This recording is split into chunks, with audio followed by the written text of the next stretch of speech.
ग्रामगीता लिहिणारे राष्ट्रसंत तुकडोजी महाराज यांचे खरे नाव काय होते?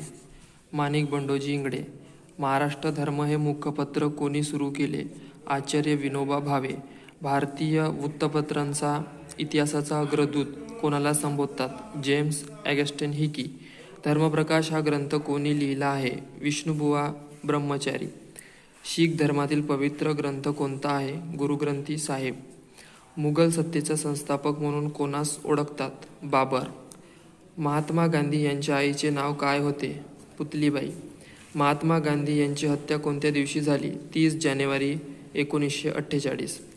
महात्मा गांधी यांची गोळी मारून हत्या कोणी केली? नथुराम गोडसे. महात्मा गांधीजींचे राजकीय गुरु कोण होते? गोपाळ कृष्ण गोखले. महात्मा गांधीजींना महात्माची उपाधी सर्वप्रथम कोणी दिली? तर रवींद्रनाथ टागोर.